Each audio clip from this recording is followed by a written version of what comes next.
At narito naman ang mainit na balita mula sa mundo ng politika, isang balita na tiyak na magugulat ang lahat. Ayon sa mga ulat mula sa ating mga pinagkakatiwalaang sources, nagsanib puwersa na ang mga opisyal ng Philippine Army at Philippine National Police upang pabagsakin ng kasalukuyang administrasyon ni President Kuting ng Norte Jr. Ang mga impormasyon na natanggap natin mula sa ating mga reliable sources ay nag-ulat sa isang matinding lihim na operasyon ng ilalim mataas na opisyal ng Army at PNP na nagsanib upang maglunsad ng isang plano ng paglalayong pabagsakin si President Marcos. Ayon sa mga insider, ang mga opisyalis ay nagmatagal nang hindi kontento sa pamamahala ng kasalukuyang administrasyon at ipinahayag nila ang kanilang plano sa pamamagitan ng isang lihim na pagpupulong. Talagang ganon kalalim ang galit ng mga miyembro ng Armed Forces at PNP laban sa Pangulo, ano ang mga posibleng motibo nila sa kanilang hakba. Sa ngayon, ang mga motibo ng mga opisyal ay hindi pa ganap na malinaw, subalit may mga ulat na nagsasabi ng ilan sa kanila ay hindi pabor sa ilang pulisiya ng administrasyon, partikular na ang mga isyu sa ekonomiya, seguridad at ang patuloy na pamamahagi ng mga makakapangyarihang posisyon sa mga kasamahan sa politika ng Pangulo.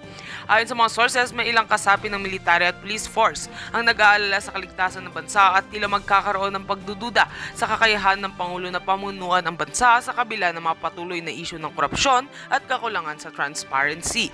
Kasabay ng mga balitang ito, may mga kumakalat din na chismis na ang Pangulo, si President Kuting ng Norte Jr. ay hindi na nagpapakita sa publiko at nagsimula na umanong magtagok.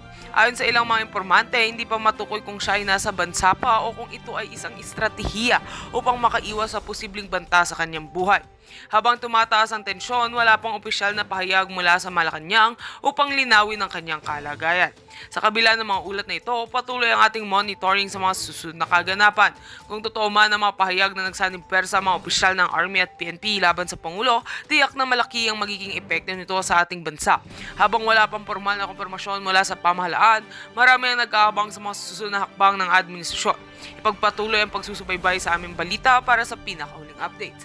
At heto nga mga balitang ating pagkakatutukan, at kung bago ka pa lamang sa aking channel, ay huwag kakalimutang mag-like, share and subscribe para updated ka sa aming mga bagong balita dito sa Tatak Pinas.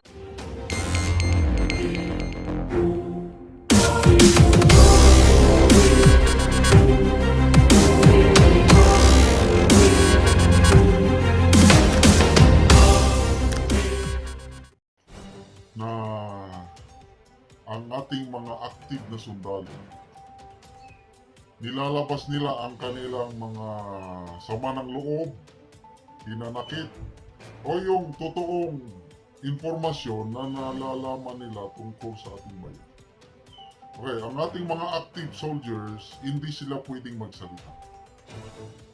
But ako, retired na, pwedeng magsalita. Kaya ang nangyayari, parang ako na yung channel na nagtitiwala sila sa akin, o yung mga misis nila, mga kamag-anak nila, okay? Yung mga mahal sa buhay nitong mga active, maraming nanonood sa akin, even the active, the retired, marami pong nanonood sa akin dahil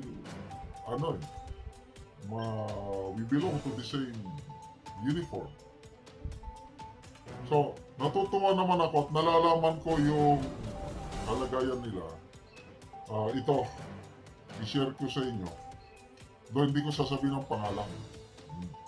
Mamaya patawag ako ng Congress. I-reveal mo ang source mo. Bahala kayo dyan.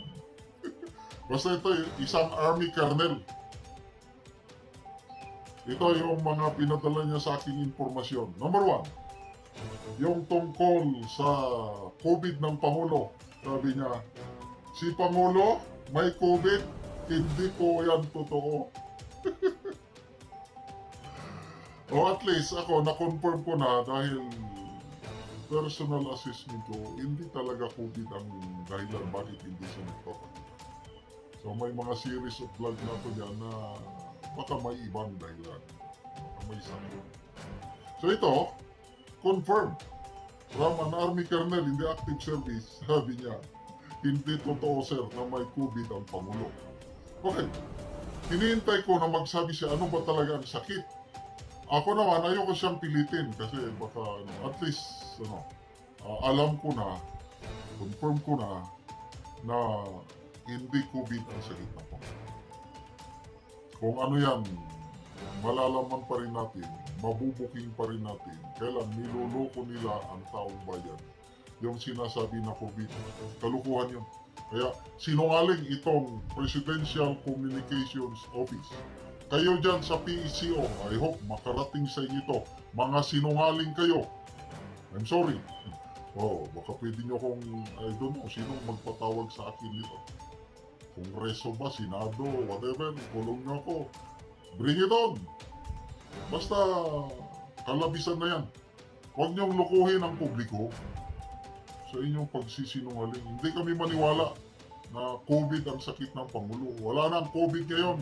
Sipon, trangkaso na lang ang COVID. Kung COVID ka, pwede kang magsalita. Bakit ayaw magsalita ang Pangulo? Yam-yam mo diya mo sa Bisaya. Bugal-bugal mo. Tambalus-lus mo. Yan sa PCO. Okay, ito pa. Next. Akala ng Pangulo, kampi niya lahat na nakapaligid sa kanya. But no way, sabi niya. Sirang-sira na ang Pangulo sa hanay ng mga men in uniform. Ito ang kanya. Sirang-sira na ang Pangulo. Sa mga generals, siguro okay. Totally. I-pitch stop. Sabi niya, natutuwa kami na magkakaroon ulit ng pisto. Yan ang statement ni General Browner. But knowing him, kahit si General Galvez, General Anyo, totally, yung bang susunod na lang. Wala silang magawa kundi sumunod. It's a political decision. Kung ayaw nilang sumunod, mag-resign sila. Kung hindi pa ayaw pa nilang mag-resign, yun na lang, susunod na lang. I've been si Defense Secretary Gibo Chodoro. Wala, susunod lang. But the ordinary soldiers, ito pa, colonel kasi, ano pa yan, hindi pa masyadong political appointee, maliban lang kung full colonel. But ito, lieutenant colonel ito. Hindi pa siya dadaan sa komisyon ng appointments. Lieutenant Colonel daw, wala, palaban pa yan. Mga idealistic pa yan. Ako, nung ganyan ang maranggo ko, kamuat na relieve niya ako, relieve. Basta, gawin ko lang trabaho ko, ganun, matapang ako nung itong mga ranggo. Walang politiko sa akin. Ganun. So, ano ba? Dali kayo. So, sirang-sira na si BBM sa hanay ng men in uniform. Then dagdag niya, wala kaming magagawa sir kung ipagpilitan nila ang pistols. Wala na lang. Yuyo na lang yan. Yung mga pagsabi, kasi basta may pistol, SOMO. Ano yung SOMO? SOMO, Suspension of Military Operation. Karamihan, pistols. Tigil. So ang sundalo, ako noon, kung tutusin, mas pabor sana. Kasi makapagpahinga eh. Doon lang kami sa barracks. Or mag-uwi, gano'n, kung ano-anong gagawin. But knowing yung sitwasyon sa insurgency na kung ilang buwan ang SOMO, we believe, after few months, lalakas na naman yung intake dahil nakapagpahinga, kung may yung may sugat, nakapunta ng doktor, okay, kolekta na ng pagkain, nakapang-recruit, nakapang-training. Yung 3 months, nako, malaking magagawa na yun, yung 3 months na SOMO. O abutin pa ng 6 months, patay na. Kaya ang laking pagkadismay ako itong nangyari yan kasi naramdaman ko yan, yung mga palaging SOMO noon.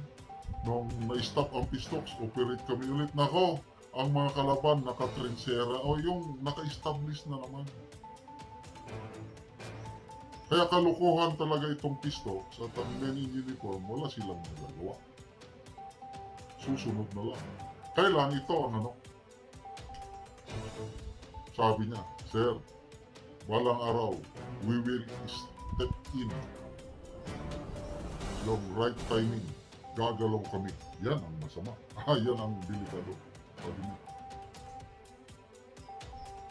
Ano yung right timing? Kung hinog na. Parang ganun. Ang nakikita. Sa ngayon, ano pa, kung sa bunga pa, medyo maasim pa. Hindi pa pwedeng pagkasi. But once na hinog na ang sitwasyon, itong mga men in uniform na constitutionally bound to protect the Philippines. Don't worry mga kababayan. Dahil ang ating mga men in uniform may puso't damdamin. Hindi yan bulag, pipi at dumi. Gagalaw at gagalaw yan kung hinog na ang bunga. Kaya huwag po tayong mag-apura. Let's pray for baka sakaling maagapan pa ito. O yan, yung peace talks na yan. Sakaling, kasi magsisimula pa lang. Sana, kahit mag-peace talks, okay lang sa akin. Basta walang suspension of military operations. Tuloy-tuloy pa rin ang kampanya ng AFP kung anong ginagawa panahon ni Tatay Digong, even up to now, ginagawa pa rin. Walang tigil. Okay lang yun. Tapos, hindi ma-abolish ang NTF-ELCA. Tuloy pa rin. Hindi ma-repeal yung anti-terrorism law na gustong ipa-repeal o walang bisa ng mga makakaliwa. Hindi mawala yung terrorist tag ng CPP-NP at hindi i-release ang mga political prisoners. Yan. Ito kasi yung mga demands ng CPP. Pag hindi nagbigay ang gobyerno, wow, okay. Peace talks, sige, peace talks. Peace talks sila. Basta tuloy-tuloy lang kung ano yung nasimulan. Ang problema lang, gastos lang sa taong bayan. Kasi kakain ng mayan, titira sa hotel, pupunta pa sa Norway, Oslo, nako, plane ticket, baka abutin ng billions of pesos ang magastos natin sa walang katuturan na ito na peace talks. Okay, so the Army Colonel na nagpadala sa akin ng kalagayan, advice ko sa inyo is, habaan ang inyong pasensya. And then magdasal sa Panginoon yung bigyan kayo ng wisdom kung ano ang magandang gagawin. May God protect you, mga kabaro ko sa active service. Sana makaretire kayo ng maayos, katulad ko. Huwag na kayong sumunod sa aking apak na mag-vlog. Nakakapagod po ang vlog. Lalo na yung ganitong political content. Nako, huwag na. Malagay pa sa buhay nyo ang panganib. Malagay sa panganib ang buhay nyo, huwag na. Ako na lang ang makisawsaw sa politika. Mambatito sa gobyernong ito na walang ginawa kundi manloko sa katauhan. Bakit hindi pa nagpapakita? Bago ko ginawa itong vlog na ito, nag-message ako sa aking mga kaibigan. Sabi ko, nakita nyo na ba si PBBM nagsalita o nag-appear sa publiko? So, may mga nag-response na. Ito. Kaibigan ko sa Cotabato, sabi niya, wala po, General. Sa mainstream media and social media, no showing. Gimik lang ng Malacanang na nagkasakit siya. Siguro nagpapahinga lang iyon kasi daming problema, sir. Nagpapahinga. Ang tagal naman niyang magpahinga. Kailan ba yung last appearance niya na nakita natin sa publiko is December 2 ng hapon, yung kasal. Yung ni-research ni Fair Lady Maharlika, nako, nag-attend ng kasal. Mag-aaral ang kanyang forma. Pansin nyo, naka-sunglass. Bakit naka-sunglass na hindi naman masyadong mainit? Baka may black eye na naman. I don't know. That was the last time na kita ko siya. I don't know sa inyo. So, nagkalindol. December 2 ng gabi. Binomba ang Marawi. December 3. No show ang ating presidente. Tapos, ano ba? December 5 ng gabi, yun na yung announcement, COVID. So, 5 days. Tapos naman ang 5 days. Bakit? Wala pa. Okay. So, ano ang masasabi niyo mga kaibigan? Bakit hanggang ngayon, hindi pa rin siya nagpapakita? Itong sabi ng kaibigan ko from Cotabato, maraming problema. Yes. Ang dami. Kaliwat kanan ang problema. Full of stress ang Pangulo ngayon. Actually, nakakaawa na siya. Parang awa nyo na, Mr. President. Pwede ba? Request lang. Pwede ba magbiti ka na at nakahanda naman dyan si Biti Sara? Request lang ito ha. Kung gusto niyang magpahinga, pwede naman. Kaliwat kanan ang problema ng Presidente. Summarize ko lang yung nabasa ko kakaharapin ng Pangulo itong unity na sa tingin ko nung una talagang maganda yung samahan nila ni Bibi Sara. Ngayon wala na, nag-crack na eh. Hindi lang crack, fracture na, sabi ni General Romeo V. Pukis, isang retired general na kaparehas ko. It's a fracture, asag na. At kung hindi maagapan yung tuluyan ng magkahiwalay, nako, ang assessment ni General Pukis, baka hindi na matapos ng Pangulo ang kanyang termino. O kung matapos man niya, buong itong remaining 4.5 years, mga destabilization ang kanyang kakaharapin. O kaya kung di man destabilization, yung palagi lang reklamo, sakit sa ulo. Ang mga sakit sa ulo niya, yung mga kapartido niya sa Partido Federal ng Pilipinas na hindi niya nabigyan ng pwesto. Nagre-reklamo ang mga yan. Sino ba? Yung mga Marcos loyalist. Kagaya namin ni Maharlika. Sa sino pa ang dami? Mga vloggers na ngayon. Hindi ka namin tatantanan, Pangulong Marcos, hanggat hindi ka magbago. Babatikusin ka namin sa mali mong ginagawa. Kailan handa ka namin purihin kung may dapat purihin. To be fair. So yan. Sabi nga ni Marlica, yung mga puting ahas, nanghihina na ang loob ng Pangulo. Nalulungkot. Bakit daw? Yung mga dati niyang diehard supporter, wala na. Bumabatikos na yun. Ang naiwan sa kanya, mga insaymada vlogger, mga bayaran. Bayaran vlogger. Wala. Kung bayaran, hindi taos puso ang pag-suporta. Kwarta-kwarta lang yan ang katapat. Sino pa? Yung mga atubagin ng Pangulo na problema. Pinakamatindi. Yung military. According to General Pukis, and I agree. Dahil umaalma na.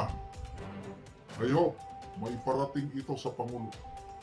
Umaalma na retired and active soldiers sa mga palisiya o programa na ginagawa ng Pangulo. Pinakamatindi na dyan yung parang plano na pabalikin ang ICC at yung peace talks with the communists. Marami pang mga hindi magandang policy niya. Kailang dito itong dalawang pinakamatindi. Ako, I'm a man in uniform, although retired, but I have contacts sa mga active. Maraming mga men in uniform, hindi lang marami, lahat. Men in uniform, active or retired. Ang taas ng respeto namin kay PRRD. Bakit? Eh, siya ang nagdoble sa aming mga sweldo. Sweldo, pension ko. Sinong presidenteng nakagawa? Tapos yung leadership ni PRRD nung panahon niya talagang kapuli-puli kahapon. High moral ang men on uniform nung panahon niya. Eh ngayon, wala na. Tapos ngayon, nakikita ng men in uniform na pinipersecute. Sinisira ng PBBM admin ang Pangulo na naging one of the best commander-in-chief. Aalma ang men in uniform dyan. Sana ma-realize ito ng PBBM admin. Yung ICC na yan, very divisive yan. Bantayan nyo, pabalikin nyo hindi. Ang ICC at ang pinakamatindi ito, Pistoks. Nako, magkakaalaman na. Pag I don't know what will happen. Basta, I am 100% sure, marami ang umaalma. Nag-aalburuto na retired and active men in uniform sa Pistoks na gagawin ng gobyerno with the community. So, marami pang problema at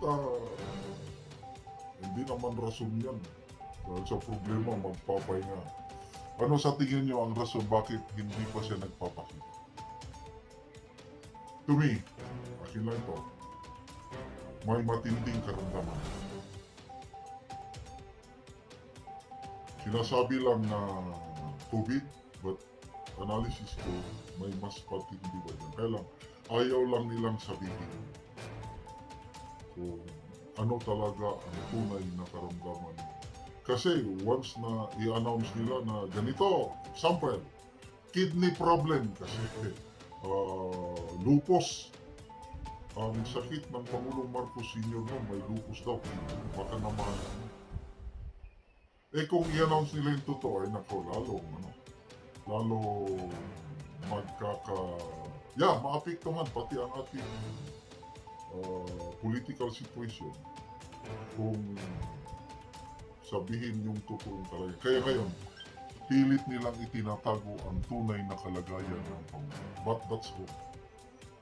Panluloko yan sa taong pen. Hindi nyo maitatago ang sikreto sa habang panahon. Sana, sabihin nyo ng totoo, taga-PCO, o malakan na. O sana, magpakita ng Pangulo. Ang yung isang nag-feedback sa akin, sabi ko, ang tanging, sabi nyo,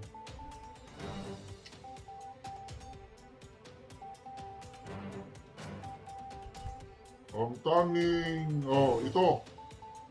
tanging balita kay Presidente yung statement daw niya on West Philippine Sea. Yung parang kinukondena o parang umaalma ang Pangulong Marcos dahil sa nangyaring water cannon incident. So may press release ng PCO, PBBM to Chinese Naval Forces, we remain undeterred. Palagi naman ginagawa yan ng mga Chinese forces. So ang natin lang, we remain undeterred. Puros lang tayo reklamo, wala naman tayong So, Facebook post, the President directed the Armed Forces of the Philippines to continue its mandate in defending the country. I have been in constant communication. Ito na yung salita ng Pangulo, salita na isinulat lang. Bakit? Hindi ba niya kayang magsalita kung COVID lang? Kalukuhan kayo dyan. Malacanang, niloloko niyang taong bayan. COVID nga. Ito. Example, COVID ako. Trangkaso lang. Pwede na akong magsalita. Nakadaan man tayo ng sipon trangkaso na pwede mang magsalita. Ako na ang PBBM nyo ngayon. Ito ang aking mensahe. I have been in constant communication with our national security and defense leadership and have directed our uniformed services to conduct their missions with the utmost regard for the safety of our personnel, yet proceed with a mission-oriented mindset. To our gallant service members, be assured of our utmost gratitude and fullest support. We remain undeterred. Yun lang! Wala pang 1 minute. Pwede naman. Oh, camera. Di ba vlogger ang presidente? Nag-vlog nga siya tungkol sa multo. Multo, Mr. President, na kaya mong nag-vlog. Ito pa, kinakanyon na tayo ng tubig, hindi ka man lang humarap sa camera, magsalita ka para marinig na